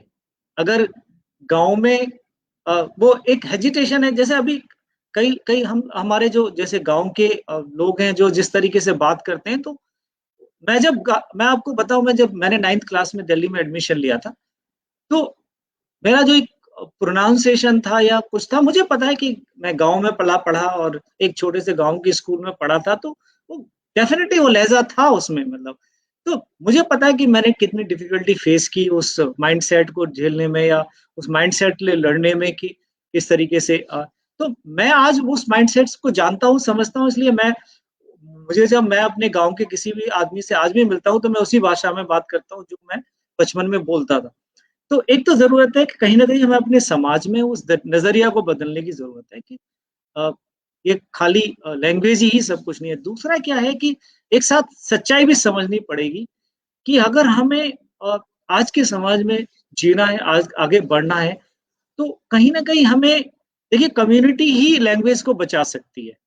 कोई सरकार नहीं बचा सकती, कोई और कोई नहीं बचा सकता। जिस कम्युनिटी की वो जो लैंग्वेज है, उसको सबसे बड़ी जिम्मेदारी लेनी होगी। अगर मुझे अपनी लैंग्वेज को जिंदा रखना है तो मेरी कम्युनिटी को रिस्पॉन्सिबिलिटी लेनी पड़ेगी, मुझे अपने बच्चों को सिखानी पड़ेगी, मुझे अपने जो समाज में मेरे परिवार के लोग हैं उनको इनकरेज करना, उनके साथ बात, डायलॉग रखना पड़ेगा। अगर मैं वो डायलॉग बंद कर दूंगा घर में, अगर मैं उस भाषा का इस्तेमाल नहीं करूंगा, अगर मैं खाली अंग्रेजी ही बोलूंगा, तो भाषा अपने आप खत्म हो जाएगी, अपने आप मर जाएगी। तो कहीं ना कहीं वो समाज में एक अवेयरनेस की जरूरत है कि लैंग्वेज से आप इंटेलिजेंट नहीं बनते, आपकी इंटेलिजेंसी तो, लैंग्वेज तो एक मीडिया है, एक कम्युनिकेशन है, जिसको आप एक ट्रांसमीटर से रिसीवर को आपको इंफॉर्मेशन ट्रांसमिट करते हैं, और वो चीज आप हिंदी में कहो, अंग्रेजी में, तमिल में, मलयालम में कहो, मीनिंग सेम ही होता है उसका। सिर्फ फर्क वो जो रिसीवर और जो रेस्पॉन्डर है उनकी जो सोच है या जो उनकी जो कम्युनिकेटिव लैंग्वेज है उसका फर्क होता है। उस लैंग्वेज से कोई आपकी नॉलेज इंप्रूव नहीं होती या उसमें कोई फर्क नहीं पड़ता। जी, हमें लगता है आज के जो मुख्य अतिथि, मैं उनका स्पेशल धन्यवाद करूंगा, क्योंकि आपका 7 बजे दूसरा कार्यक्रम है और उस कीमती, मतलब इतने व्यस्तता में आप समय निकाल के आए हैं, है ना। मुझे लग रहा है आपका दूसरा कार्यक्रम शुरू हो गया है। तो ये आलोक जी, आपको आप एक बार, मेरी आवाज आ रही है आलोक जी आपको? आलोक जी, जी आ रही है भाई साहब। हाँ, आपका प्रश्न है जी क्या? जी आवाज आ रही है। आपका कोई प्रश्न है? तो लेकिन अगर भाई साहब को देर हो रही है तो जाने दीजिए फिर नहीं तो। नहीं, तो ऐसा है, एक बार थोड़ा जल्दी बताएं क्या प्रश्न है, जल्दी। जी तो मेरा भाई साहब से प्रश्न ये, वीडियो ऑफ ही रखेंगे, नेटवर्क की दिक्कत है थोड़ी। जी ठीक है, जल्दी। तो मेरा भाई साहब से प्रश्न ये है कि जैसे कि मंदिर जो है सांस्कृतिक विरासत का प्रमुख जो है एक केंद्र माना जाता है। तो आजकल के लोगों में भ्रांतियां है कि मंदिर बनने से, कहीं भी धार्मिक धरोहर बनने से खाना रोटी या व्यापार नहीं मिलता। तो इस भ्रम को दूर कैसे किया जा सकता है? क्योंकि हम प्राय देखते हैं कि मंदिर जो है प्राचीन काल से गुप्त टैक्स का जरिया रहा है, वहां से बहुत सारा रेवेन्यू आता है। जहाँ भी मंदिर बनता है वहाँ मार्केट डेवलप हो जाते हैं। लेकिन लोगों में अक्सर भ्रांतियां रहती है, तो उन्हें कैसे दूर किया जा सकता है? थोड़ा सा इस पे मार्गदर्शन दे। देखिए, जब हम कल्चरल इंडस्ट्री की बात करते हैं, कल्चरल इकोनॉमी की बात करते हैं, कहीं ना कहीं हम शायद, हमारा जो एजुकेशन सिस्टम है, अगर आप हमारे पूरे कोर्सेज और यूनिवर्सिटी सिस्टम को उठा के देखें, तो कहीं पर भी आपको कल्चरल इकोनॉमी या कल्चरल इंडस्ट्री के बारे में कोई ज्यादा जानकारी नहीं मिलेगी, ना आपको कोई एजुकेशन मिलती है। क्योंकि हमने, इवन जैसे आप टेम्पल की बात कर रहे हैं, टेम्पल मैनेजमेंट एक प्रोफेशनल क्वालिफिकेशन होना चाहिए। क्योंकि देखिए, अब इतने बड़े बड़े मंदिर हैं जहाँ अरबों खरबों की और उनको चलाने वाले लोग उनको प्रोफेशनली बहुत सारी ट्रेनिंग या एजुकेशन नहीं होती है। तो कहीं ना कहीं हमें एक चीज समझने की जरूरत है, श्रद्धा अलग है और किसी भी चीज का मैनेजमेंट एक अलग है, प्रोफेशनली मैनेजमेंट करना। आप अगर वैष्णो देवी मंदिर के बारे में अगर आपको पूरी जानकारी है, मैं जब कॉलेज में पढ़ता था तो मैं पहली बार गया था 80s में, और उसके बाद जब अगर आप देखें जब जगमोहन जी ने जो अपना जो लेफ्टिनेंट गवर्नर बने थे और उसके बाद रेवोल्यूशनरी चेंजेस लाए, मंदिर की श्रद्धा उससे बड़ी ही है, लेकिन प्रोफेशनली जिस तरीके से उन्होंने उसको मैनेज किया और जिस तरीके से उस मंदिर की जो इकोनॉमी से यूनिवर्सिटी बनी, आगे वहां का इंफ्रास्ट्रक्चर इंप्रूव हुआ, वहां पर इतने सारा डेवलपमेंट हुआ कटरा के अंदर और सराउंडिंग एरियाज में, वो सिर्फ प्रोफेशनली मैनेज करने के बाद कितने सारे एम्प्लॉयमेंट जनरेट हुए। तो ये कहीं ना कहीं हमारे जितने भी टेम्पल्स हैं या रिलीजियस प्लेसेस, खाली टेम्पल्स, सभी रिलीजियस प्लेसेस की बात करें, प्रोफेशनली मैनेज। और इसके लिए मैंने एक बार किरण बेदी जी ने भी बात की थी और मैंने भी एक बार इस बात को रेज किया था कि टेम्पल मैनेजमेंट में हमारे यहाँ एक प्रोफेशनल कोर्स होना चाहिए। रिलीजियस मैनेजमेंट, रिलीजियस इंस्टीट्यूशन के मैनेज करने के लिए एक प्रोफेशनल कोर्स होना चाहिए। उससे बहुत सारे एम्प्लॉयमेंट जनरेट होता है, बहुत सारी जो अपॉर्चुनिटीज क्रिएट होती है और मिसमैनेजमेंट भी कम होता है इससे। तो कहीं ना कहीं आपकी बिल्कुल बात सही है कि वो अवेयरनेस, देखिए कोई भी कल्चर स्पेस ऐसा नहीं है जहां पर इकोनॉमी से लिंक ना हो या फिर जॉब अपॉर्चुनिटी से लिंक ना हो, चाहे वो मोन्यूमेंट हो, चाहे वो रिलीजियस प्लेसेस हो, चाहे वो म्यूजियम्स हो या आर्काइव्स हो, हर जगह एम्प्लॉयमेंट अपॉर्चुनिटीज और जॉब अपॉर्चुनिटीज और इकोनॉमी है। जरूरत है कि उसको सही मायनों में मैनेज करने की, सही मायनों में वो प्रॉपर एजुकेशन की और प्रॉपर तरीके से मैनेज करने की, और कहीं सोच बदलने की भी जरूरत है। श्रद्धा और प्रोफेशनल मैनेजमेंट को दोनों को हमें अलग अलग तरीके से देखना पड़ेगा। जी, मैं चाहूंगा कि रंजना झा जी आप धन्यवाद करें। आपका आवाज जी माइक अनम्यूट है। जी, आवाज आ रही नहीं आप?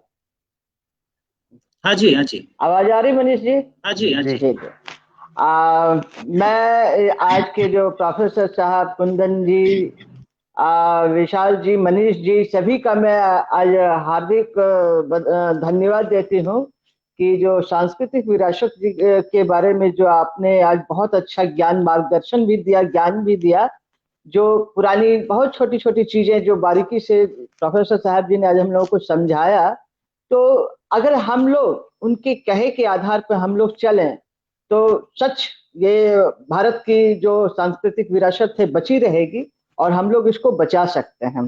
तो जो आप लोग आज इसमें कीमती समय दिए हैं, इसमें जो हम लोग भाषा और जो हम लोग के सांस्कृतिक इकाई की एक एक चीज के विषय में, मंदिर है, धरोहर है, जितने भी चीजें भारत की विशाल चीज के बारे में जो बताया, तो इसको तो मैं बहुत ही जरूरत है ऐसे लोगों की, और जरूरत ही नहीं, इसको कैसे बचाया जाए, कैसे इसका एक एक चीज ऐसे भी। मैं एक छोटा सा उदाहरण दूंगी कि भागलपुर के विक्रमशिला में जिस तरह के विश्वविद्यालय, वो भी एक तरह के बहुत बड़े महाविद्यालय विश्वविद्यालय हुआ करते थे, जो उसकी भी विरासत आज टूट फूट गई है, उसको भी कैसे बचाया जाए, उसके रिसर्च को कैसे किया जाए।